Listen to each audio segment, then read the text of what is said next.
Recebam a graça e a paz do Senhor Jesus. Esse é o canal Escola Dominical, meu nome é Walter Borges. Não se esqueça de se inscrever no nosso canal. Lá na página do Google você digita Canal Escola Dominical Walter Borges e você verá uma relação de vídeos. Você clica num deles e pronto, você já está no meu canal. Em seguida, logo abaixo do vídeo, você clica em inscrever-se, que está grafado na cor vermelha. No meu canal tem uma série de vídeos que denomino de Pense Nisso. A proposta é disponibilizar vários vídeos com reflexões diárias sobre a Palavra de Deus, de forma que permita rápida circulação. Você pode compartilhar com irmãos, amigos, pode enviar pelo WhatsApp, Instagram, ou mesmo publicar um link dos vídeos em seu perfil no Facebook e outras redes sociais além do seu blog. Além disso, você estará colaborando com o Reino de Deus, ampliando as possibilidades de difundir a Palavra de Deus. Eu sou o pastor Walter Borges, professor da Escola Bíblica Dominical, sou filiado à Assembleia de Deus de São Bernardo do Campo, no estado de São Paulo. Nesta videoaula, vou apresentar a vocês subsídios para auxiliar nessa lição, além de trazer uma reflexão sobre o tema. A lição que vamos analisar é a lição de número 3 da revista de adultos. O título dessa lição é A Superioridade de Jesus em relação a Moisés. O textual dessa lição diz o seguinte, abre aspas, porque ele é tido por digno de tanto maior glória do que Moisés, quanto maior honra do que a casa tem aquele que a edificou. Fecha aspas, Hebreus capítulo 3 e versículo de número 3. A verdade prática é, Cristo em tudo foi superior a Moisés na casa de Deus, pois enquanto o legislador hebreu foi o mordomo, o Salvador foi o dono. Muito bem. E a leitura bíblica em classe está em Hebreus, capítulo de número 3, versículos 1 até o versículo 19, que diz assim, abre aspas, por isso, irmãos santos, participantes da vocação celestial, considerai Jesus Cristo, apóstolo e sumo sacerdote da nossa confissão, sendo fiel ao que o constituiu, como também o foi Moisés em toda a sua casa, porque ele é tido por digno de tanto maior glória do que Moisés, quanto maior honra do que a casa tem aquele que a edificou. Porque toda casa é edificada por alguém, mas o que edificou todas as coisas é Deus. E na verdade, Moisés foi fiel em toda a sua casa, como servo para testemunho das coisas que se haviam de anunciar. Mas Cristo, como filho sobre a sua própria casa, a qual casa somos nós, se tão somente conservarmos firme a confiança e a glória da esperança até ao fim. Portanto, como diz o Espírito Santo, se ouvirdes hoje a sua voz, não endureçais os vossos corações, como na provocação no dia da tentação no deserto, onde vossos pais me tentaram, me provaram, e viram por 40 anos as minhas obras. Por isso me indignei contra essa geração, e disse, estes sempre erram em seu coração, e não conheceram os meus caminhos. Assim jurei na minha ira que não entrarão no meu repouso. Vede, irmãos, que nunca haja em qualquer de vós um coração mau e infiel para se apartar do Deus vivo. Antes, exortai-vos uns aos outros, todos os dias, durante o tempo que se chama hoje, para que nenhum de vós se endureça pelo engano do pecado. Porque nos tornamos participantes de Cristo se retivermos firmemente o princípio da nossa confiança até o fim. Enquanto se diz hoje, se ouvires a sua voz, não endureçais os vossos corações como na provocação, porque havendo alguns ouvido, o provocaram, mas não todos os que saíram do Egito por meio de Moisés. Mas com quem se dignou por 40 anos? Não foi porventura com os que pecaram, cujos corpos caíram no deserto? E a quem jurou que não entrariam no meu repouso, senão aos que foram desobedientes? E vemos que não puderam entrar por causa da sua incredulidade. Fecha aspas, Hebreus capítulo 3, versículo 1 ao versículo 19. O objetivo geral da nossa aula de hoje é evidenciar a superioridade de Jesus em relação ao legislador Moisés. São 3 objetivos específicos. Primeiro, apresentar a superioridade da vocação, da missão e da mediação de Jesus em relação a Moisés. Em segundo lugar, exprimir a autoridade maior de Jesus em relação a Moisés. E por último, em terceiro lugar, esclarecer a superioridade do discurso de Jesus em relação ao discurso de Moisés. Tá bem? Então nós vamos explanar isso hoje, vamos tentar trazer para vocês algumas possibilidades. Introdutoriamente, nós vamos falar a respeito da diferença, do contraste entre Moisés e Jesus. Meus irmãos, o livro de Hebreus considera a possibilidade de permanecer firme na fé ou de abandoná-la, como uma escolha real. O autor ele ilustra a segunda opção, referindo-se à destruição dos hebreus rebeldes no deserto, após sua gloriosa libertação do Egito. A antiga aliança apresenta Moisés como apóstolo, isto é, o mensageiro de Deus da aliança com o povo de Israel. E o seu irmão Arão como sumo sacerdote do povo de Deus. Essa dispensação deu lugar a uma nova ordem, a um novo concerto em que Cristo Jesus se apresenta como executor desses 2 ofícios. Agora, ele, Jesus, é o apóstolo da nova aliança e o sumo sacerdote perfeito. Essa verdade é que permeia toda a lição que nós vamos abordar hoje. Muito bem. Introdutoriamente, quero fazer algumas provocações a cada um de vocês. A respeito da sua... E essas provocações estão no fim da lição, algumas perguntas, mas eu quero colocar agora no início, que isso vai permear e direcionar a nossa aula a nossa videoaula.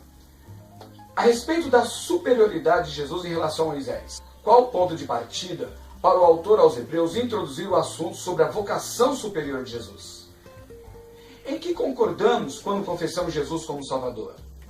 O que devemos destacar quando o autor usa as expressões digno, valor ou mérito acerca de Cristo? Se Moisés foi um ministro de Deus no culto da congregação no deserto, o que foi Jesus? Aqui já podemos explorar o ponto central. A carta de Hebreus revela a superioridade de Jesus em relação a Moisés quanto à tarefa, a autoridade e o discurso. O primeiro ponto, a primeira parte da lição, tem como título, e vamos tratar de uma tarefa superior. Mas é importante algumas considerações ou algumas provocações ainda. O que Moisés representou para o povo de Israel? Qual foi o papel de Moisés no estabelecimento da antiga aliança de Deus com o seu povo? Por que Moisés é uma autoridade respeitada na história de Israel? Cabe salientar aqui que Moisés foi legislador, juiz e profeta. Podemos dizer que Moisés estabeleceu uma espécie de constituição para o povo de Israel. Deu para ele uma história, deu para esse povo direcionamento, deu para esse povo condições de se relacionar com uma sociedade. Esse povo, que era escravo no Egito, agora liberto por Deus, precisaria agora ter normas, ter leis para guiar cada um dos seus passos. Toda a sociedade necessita de leis, sem a qual vira um mundo sem lei, um mundo totalmente desprovido de organização social. E Moisés foi esse, que estabeleceu normas, evidentemente que inspirado por Deus, evidentemente que guiado pelo próprio Deus, que fez de Israel uma nação diferente de outras nações. Então, para o povo judeu, o que Moisés simbolizava? Simbolizava a forma de vida do povo de Israel. simbolizava a cultura do povo de Israel, significava a forma de culto, significava a forma de legislar. Então era de suma importância considerar Moisés como um grande servo da parte de Deus. Não foi à toa que, mesmo nos tempos de Cristo Jesus, nós percebemos o quanto os israelitas se relacionavam e mencionavam Moisés para justificar muitas das suas ações. Expressões como Moisés nos mandou, assim disse Moisés, como Moisés havia orientado, Moisés diz. Quando fala Moisés, diz respeito ao que ele escreveu orientado por Deus. Então, o Pentateuco, que é os 5 primeiros livros da Bíblia, registra as leis, as normas, a conduta do povo de Israel. Isso permeou o tempo todo. Por isso que é difícil para o israelita ouvir de Moisés que ele foi um servo, mas que ele não era o principal. Ele foi um servo fiel, é um servo que glorifica o nome do Senhor através da sua ação, glorificou o nome do Senhor através da sua ação, porém, veio aquele que é maior que Moisés. Por isso é importante a gente frisar. Moisés, a importância de Deus na antiga aliança foi justamente ele guiar esse povo em direção, na terra prometida, em direção a se tornar um povo, uma nação santa, eleita, escolhida, uma nação que possa representar Deus diante de todos os outros povos de maneira diferente, de forma a ser luz, e Moisés foi o principal deles. Justamente por isso a história de Moisés é respeitada. Ele é tido como apóstolo também. Ele falou diretamente com Deus. Quem teve essa experiência? O próprio Deus fala isso nas Escrituras. Muito bem, dito isso, vamos adentrar na lição. Um dos subtópicos da primeira parte diz assim: uma vocação superior. O autor introduz a sessão nos versículos 1 a 6, tomando como ponto de partida o que havia dito anteriormente, que Jesus era autor e mediador da nossa salvação. Hebreus capítulo 2, versículo 14 a 18. Tomando por base esse conhecimento, seus leitores, os hebreus, a quem se chama afetuosamente de irmãos santos, deveriam ficar atentos ao que seria dito agora. Hebreus capítulo 3, versículo 1. Esses não eram apenas um povo nômade. Nômade é aquele que não tem um lugar fixo, um local, uma residência própria. O nômade é aquele que é peregrino, está sempre no caminho. Ao contrário disso, são aqueles que têm uma residência fixa, própria. Nós podemos perceber isso na história da humanidade. O povo antigamente eles escolhiam frutos de vários lugares, eles peregrinavam. E quando o advento da Revolução Agrícola, eles se fixaram em um lugar. E a partir daí, então, começou a ter a questão da propriedade. Mas isso é outro assunto. O que é importante é frisar que eles não eram mais um povo nômade no deserto. Aquele deserto escaldante, à procura de uma terra prometida. Mas agora, herdeiros de uma vocação celestial. Moisés deu sentido a eles. Vocês não são qualquer pessoa. Assim como você, meu amado, não é qualquer pessoa. Você, quando eu digo não é pessoa, não é diminuindo os outros, mas você tem um favor gratuito e merecido da parte de Deus. Você é a pessoa que, ao escolher Jesus, você agora pode usufruir dos benefícios de Cristo, inclusive, ao final da vida, morar para sempre com Ele. Então, o povo de Israel também não era um povo nômade, peregrino somente, mas peregrino e herdeiro de uma vocação celestial. Eles deveriam se lembrar de quem os fez aptos e idôneos dessa vocação. Nesse aspecto, os leitores de Hebreus não deveriam ter dúvida alguma de que Jesus, como aquele que os conduziria ao destino eterno e que era em tudo superior a Moisés, a quem coube a missão de conduzir o povo à a Canaã terrena. Mas Jesus conduz o povo a Canaã celestial. Perceba aqui a diferença gritante, a diferença absurda entre as vocações, entre a missão, uma vocação superior de Cristo. Moisés, por um lado, conduziu o povo para ser levado a Canaã terrena. De suma importância, ordenança de Deus, valorativa. E ele fez isso de maneira estupenda, de maneira maravilhosa. Tanto que isso é cantado em prosa e verso em todo o livro, em toda a Bíblia, em todo o Antigo Testamento, nos Salmos. Vez ou outra, sempre se lembrando, Deus, quando fala para um profeta, fala para o povo se lembrar das obras que eu fiz quando saiu do Egito. Então foi uma obra maravilhosa de Deus. Porém, Jesus, ele também vai conduzir um povo. Ele tirou cativo um povo que estava escravizado, mas agora pelo pecado. E não só uma etnia, não só um povo, mas toda a humanidade. Então temos já uma diferença. Também a vocação superior de Jesus se revela para o destino pela qual Jesus está conduzindo esse povo. E também pela forma de libertação desse povo. Liberta de todo o pecado, liberta o homem do próprio homem. Ele é feito todo em pecado, mas Jesus o purifica. E essa purificação é pela associação que Jesus traz dele conosco. Jesus também, ele leva, o destino de que Cristo leva o povo é muito mais excelente. Jesus leva o povo para uma terra, uma Canaã celestial. Igualmente importante, porém, Jesus, ambos tiveram suas funções. Moisés teve a sua função importante na sua época, na orientação de Deus, específico para o povo de Israel. Jesus, ele veio salvar não só uma etnia, um povo, não é, específico, geograficamente estabelecido, não. Jesus veio salvar toda a humanidade. Há uma diferença gritante. No subtópico 2, nós temos a ênfase do escritor aos Hebreus, demonstrada pelo comentarista José Gonçalves, como título Uma Missão Superior. O autor, pela primeira vez, usa a palavra apóstolo em relação a Jesus, Hebreus capítulo 3, versículo 1. A palavra apóstolo se refere a alguém que é comissionado como representante autorizado. Não havia dúvida de que Moisés havia sido um enviado de Deus em uma missão. Mas ele não foi o apóstolo da grande salvação. A missão de Moisés foi tirar o povo de dentro do Egito e conduzi-lo à terra prometida. Mas a missão de Jesus é a de conduzir a igreja a Canaã celestial.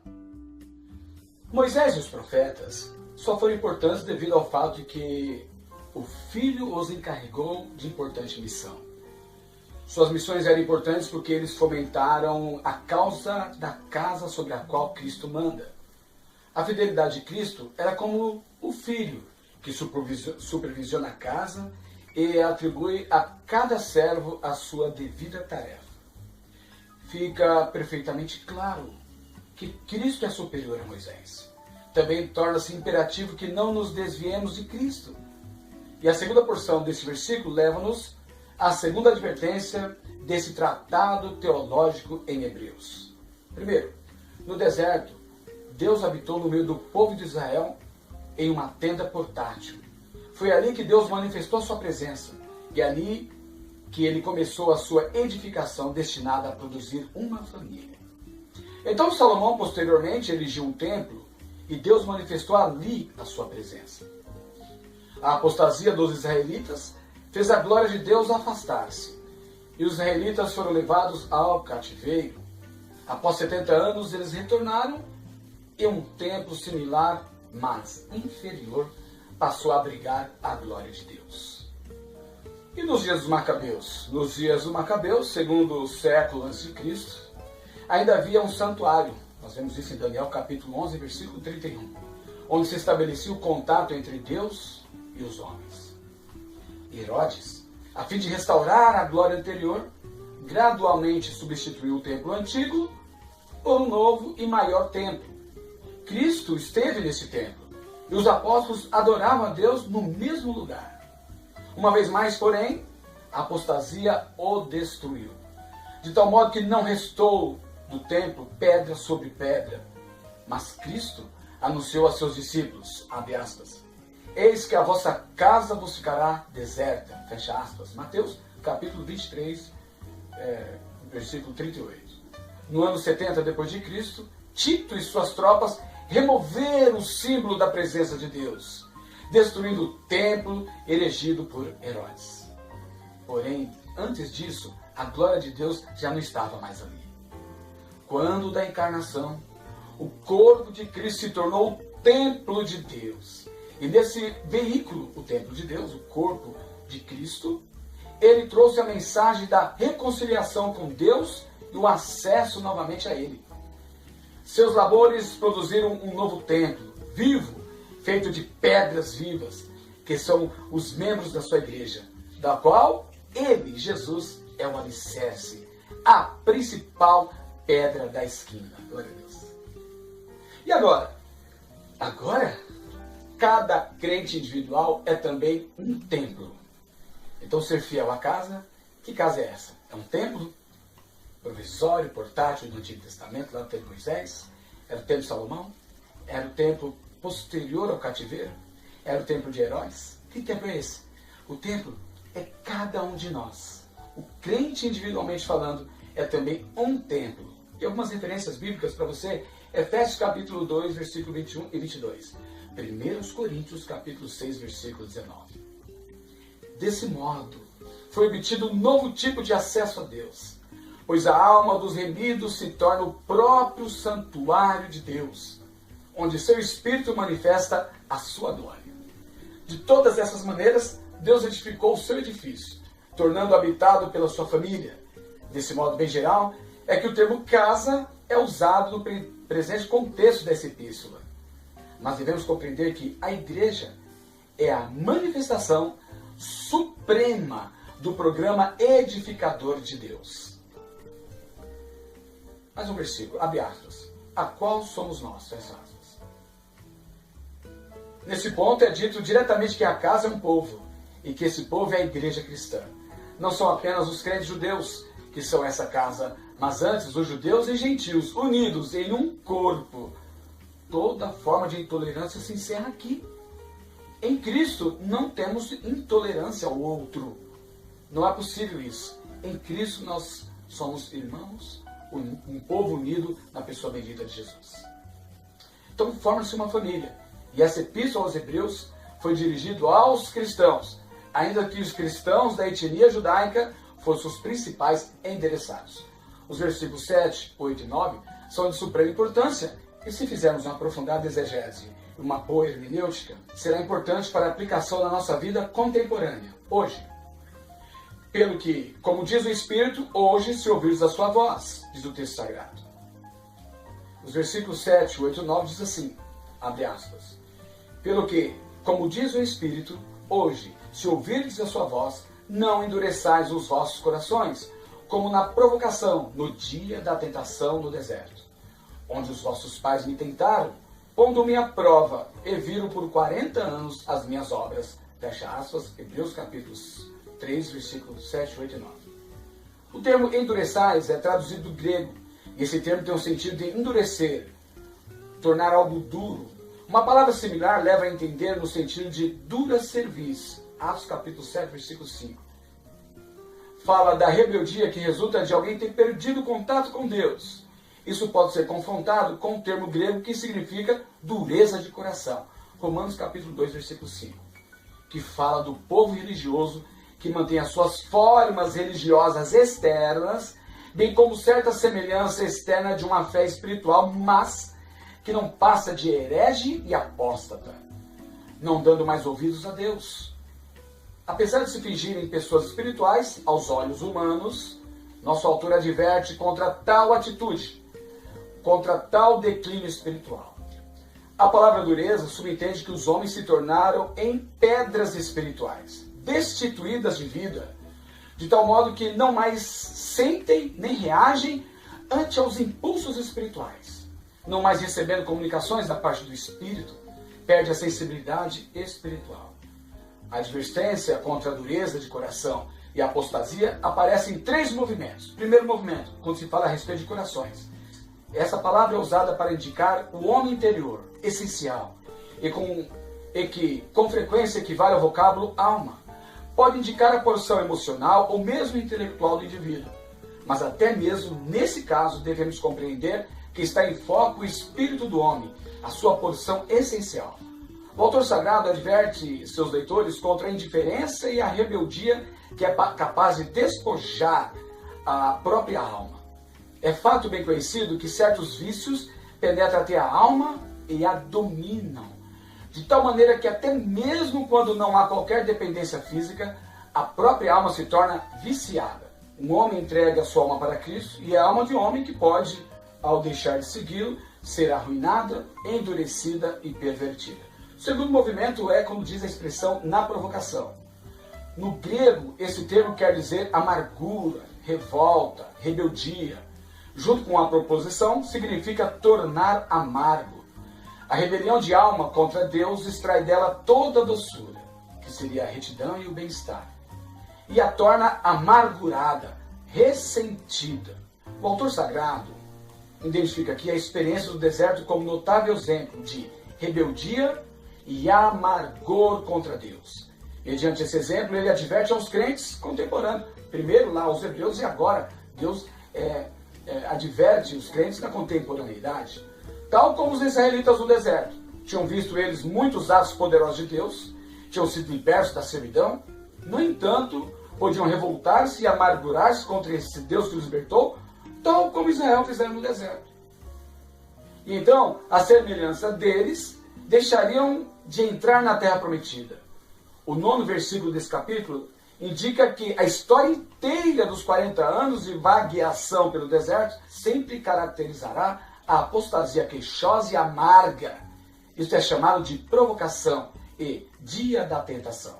A outra expressão importante é o dia da tentação.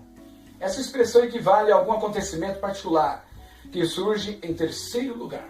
Segundo o paralelo em Êxodo capítulo 17, 1 a 7, os nomes próprios empregados naquela passagem, isto é, Massá e Meribá, levam alguns estudiosos a essa interpretação.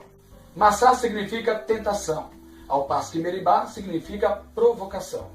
Esses são os nomes que os israelitas deram ao lugar onde Moisés feriu a rocha, a fim de obter água para um povo queixoso e sedento. Apesar de ser provável que nesse episódio é que o autor sagrado obteve as palavras usadas nessa passagem, o fato é que o 9º versículo desse capítulo mostra-nos que ele aplica essas palavras à experiência inteira do deserto, e não meramente ao episódio isolado. O acontecimento aludido teve lugar durante o primeiro ano de peregrinações, mas marcou o tom que acentuou todos os 40 anos. Todavia, alguns intérpretes preferem pensar que temos aqui alusão ao 14º capítulo do livro de Números, ao período em que o povo de Israel, sob a liderança de Josué, não adentrou a Canaã prometida. Que frustrante deve ter sido para os israelitas, os judeus, da época de Cristo, quando o escritor escreveu essas palavras. Aqueles de quem os judeus tanto se jactaram, se orgulhavam, como se estivessem seguros por seguirem a carreira de seus antepassados, podendo esperar agora a vida eterna, o autor sagrado nega isso peremptoriamente. Foram justamente esses pais de quem seus leitores descendiam que tinham sido culpados da provocação, da amargura e da apostasia que testaram a paciência de Deus e, finalmente, provocaram a sua ira. Portanto, positivamente fica salientado que a mera conexão étnica, de qualquer tipo, nada tem a ver com o agradar a Deus por parte do homem, ou com a aceitação do homem por parte de Deus.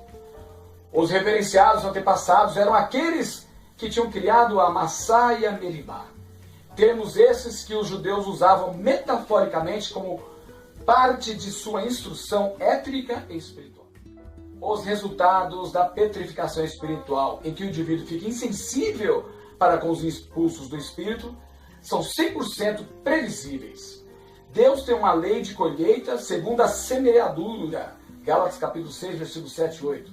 E até o crente recebe aquilo que tiver praticado, de bom ou de ruim. Os homens de baixa espiritualidade e compreensão, que pensam que podem brincar com Deus e sair vencedores, estão enganados. Falta-lhes o entendimento de que Deus seria menos do que Deus se permitisse que os pecados dos homens ficassem sem a devida retribuição.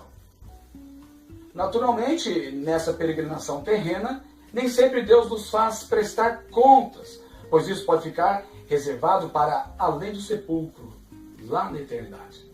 Mas, na prestação de contas no mundo futuro, tudo será feito com muito maior exatidão do que aqui. Seja como for, o homem nada pode fazer ou dizer pelo que não tenha de prestar contas. Podemos até orgulharmos do fato de algum pecado escondido, oculto, não receber punição violenta. Mas tal pecado corrói a alma. Ele devora espiritualmente. E esse é pior que todos os castigos, atinge o próprio coração, a própria essência do homem. Hebreus capítulo 3, versículo 10, parte B. Abre aspas. Esses sempre erram em seu coração e não conheceram os meus caminhos. Fecha aspas. Um outro ponto importante é o tempo, a duração de que que durou esse castigo por 40 anos. Acerca dessas palavras, consideramos alguns pontos. Primeiro, antes de tudo, esse período deve ser literalmente compreendido. Durante 40 anos literais, aquela geração de israelitas viu as maravilhas de Deus. Provisões para todas as necessidades. É uma terra ressequida e estéril. Mas preferiram ignorar todas essas maravilhas, agindo como se Deus nada tivesse realizado em favor deles. Viram-lhe o poder por 40 anos, mas chegando o momento de confiar nesse poder, entrando na terra prometida, recusaram-se a exercer a fé. Isso nos mostra que não tinham fé real. E sem fé é impossível agradar a Deus. Hebreus capítulo 11, versículo 6. Em segundo lugar, o número de 40 veio a ser símbolo de qualquer provação. Jesus foi tentado por 40 dias por Satanás e também no deserto. O povo de Israel poderia ter feito a viagem do Egito à terra prometida numa questão de poucas semanas, quando muito. Mas foram necessários 40 anos porquanto entraram no período de testes devido à sua incredulidade. Os testes, porque passamos, nem sempre se devem ao pecado. Podem visar a edificação da fé, para ensinar-nos a confiar em Deus. Cada crente tem seus 40 anos de experiência em algum ponto da sua vida, podendo passar por muitas experiências adversas, podendo ser prejudicados espiritualmente por essas experiências. Elas nos são dadas para avançarmos espiritualmente, mas muitas pessoas, quando saem dessas experiências, saem derrotadas. Infelizmente. Em terceiro lugar, os 40 anos inteiros são aqui apresentados como a aprovação e a tentação. Abre aspas. Por isso me indignei contra essa geração. Fecha aspas. O povo que teve tantos privilégios, que tiveram a visão para ajudar a fé, foi exatamente o povo que falhou. Nada restando se não ficarem a esperar o juízo. Eles eram uma geração que escolhera crer que Deus não é Deus do juízo. Mas a história mostrou que estavam equivocados. Eles morreram no deserto. Nunca chegaram a descansar. Essas são as lições que o autor nos refere ao contar a narrativa em Hebreus. É a advertência no deserto. Um privilégio superior exige uma resposta superior. Essa é uma verdade por toda parte reconhecida, tanto na instrução filosófica como na instrução teológica. Trata-se de um princípio que o bom senso imediatamente aceita. Então, uma resposta, um privilégio superior, exige uma resposta superior. Para ser salvo, você precisa ter uma resposta superior, de aceitá-lo como Senhor. A palavra de Deus mostra que o escritor Hebreus fala que que Deus fala ao povo que ele sempre erra no coração. A alma fica viciada, o espírito fica distorcido. E essa condição conduz a um erro contínuo através da vida. Um certo pensador, ele disse o seguinte, abre aspas, eles são um povo que se desvia no coração, fecha aspas. E essa é a razão pela qual ficaram os israelitas vagueando por 40 anos, sem descanso. Quem se desvia no coração jamais encontra descanso. É mistério que encontre descanso em Cristo, o qual lhe dará um novo coração, uma nova natureza moral, modelada segundo a sua própria natureza. Dessa maneira, seus corações se fixam em Deus. Observe que o homem interior, ou essencial, que é o do coração, é destacado como a sede real do pecado. Todas as ações se originam dali. Do coração é que procedem a vida e a morte. Da abundância do coração é que fala a boca. O coração torna-se grosseiro, frio e indiferente. Muitos elogiam a Cristo com seus lábios, mas seus corações estão distantes deles. Essas referências, Mateus 12, 34, Mateus 13, 15, Mateus 15, 8, nos falam acerca do coração e as disposições do coração. Ainda temos em Lucas capítulo 12, versículo 34, o coração se centraliza onde se acha o seu tesouro. O homem crê em Cristo desde o coração, se a fé é real. Romanos capítulo 10, versículo 10. É com certeza de coração que servimos a Cristo. Efésios capítulo 6, versículo 5. Os homens podem ter um coração mau de incredulidade, com que se revolta contra Deus. Hebreus capítulo 3, versículo 12. Muito bem, fechamos aqui mais um objetivo específico, que é exprimir a autoridade maior de Jesus em relação a Moisés. Vamos entrar agora na última parte, a parte 3, um discurso superior. O subtópico 1 diz o seguinte, o perigo de ouvir, mas não entender. O perigo de ouvir, mas não atender. Segundo a redação da Septuaginta, a tradução grega da Bíblia hebraica, o autor cita o Salmo 95 para trazer uma série de advertências. Se o povo de Deus no Antigo Pacto precisou ser exortado, maior exortação precisava os que tinham maiores promessas. Primeiramente, havia o preço de ouvir e não atender. Hebreus capítulo 3, versículos 7 e 8.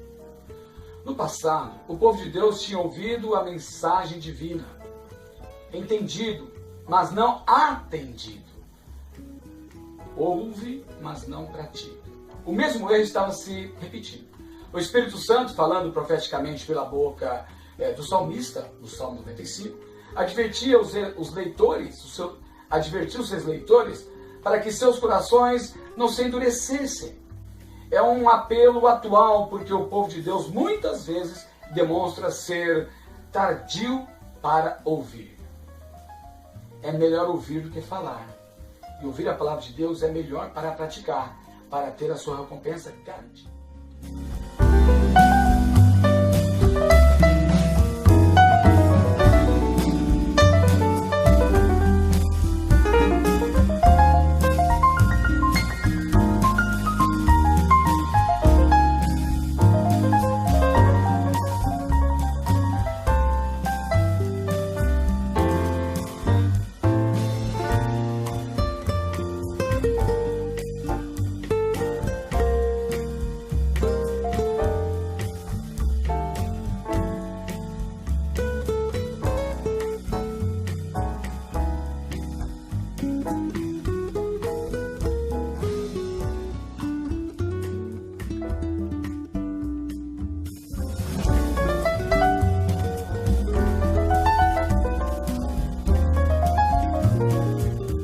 Se você gostou desse vídeo, dê um like demonstrando isso. E se você deseja receber devocionais diários, se inscreva no meu canal Escola Dominical.